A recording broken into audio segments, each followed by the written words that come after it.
ബ്രഹ്മപുത്രയ്ക്ക് കുറുകെ തിരക്കിട്ടൊരു ഡാമിൻ്റെ പണിയിലാണ് ചൈന.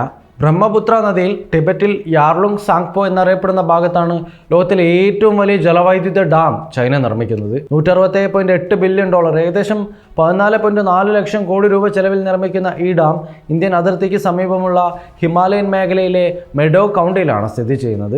ഈ പദ്ധതിയിൽ 5 ജലവൈദ്യുത നിലയങ്ങൾ ഉൾപ്പെടും.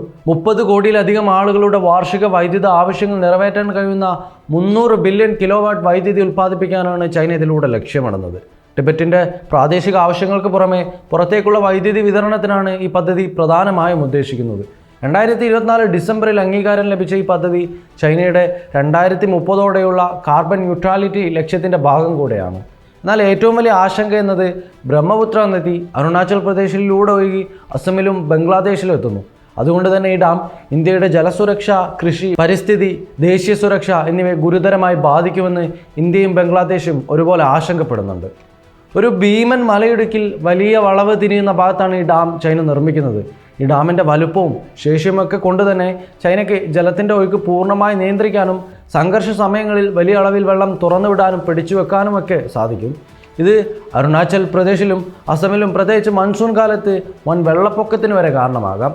2017 ഡോക്ലാം സംഘർഷവേളയിൽ ചൈന ജലനിരപ്പ് വിവരങ്ങൾ പങ്കുവെക്കാതിരുന്നത് ഈ ആശങ്കകളെ ശക്തിപ്പെടുത്തുന്നുമുണ്ട്.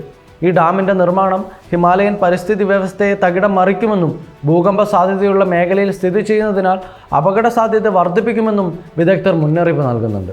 ഇന്ത്യ ചൈനയുടെ ഈ നീക്കത്തിന് മറുപടിയായി അരുണാചൽ പ്രദേശിൽ 11,000 മെഗാവാട്ട് ശേഷിയുള്ള Siang upper multi purpose project എന്ന ഡാം നിർമ്മിക്കാനും പദ്ധതി ഇടുന്നുണ്ട്. എന്നാൽ ഈ പദ്ധതിക്കെതിരെ പ്രാദേശിക ജനതയുടെ പ്രതിഷേധവും ശക്തമാണ്. കാരണം ഇത് വൻതോതിലുള്ള സ്ഥലം മാറ്റലിനും പരിസ്ഥിതി നാശത്തിനും ഇടയാക്കുമെന്നാണ് വാദം.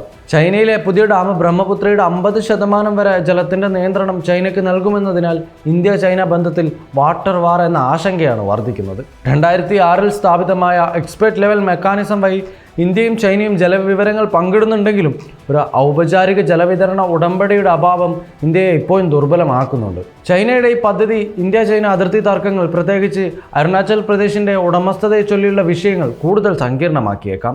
ചൈന അരുണാചൽ പ്രദേശിനെ സൗത്ത് ടിബറ്റ് എന്ന് വിശേഷിപ്പിക്കുന്നതിനാൽ ഈ ഡാം ഒരു തന്ത്രപരമായ സമ്മർദ്ദ ബിന്ദുവായി തന്നെ മാറിയേക്കാം. ബ്രഹ്മപുത്രയുടെ ജലം ഇന്ത്യയുടെ 30% ശുദ്ധജല വിഭവങ്ങളും 44% ജലവൈദ്യുത ശേഷിയും ഉൾക്കൊള്ളുന്നതിനാൽ ഈ വിഷയം ദേശീയ താൽപ്പര്യങ്ങളെ നേരിട്ട് ബാധിക്കുന്നുമുണ്ട്.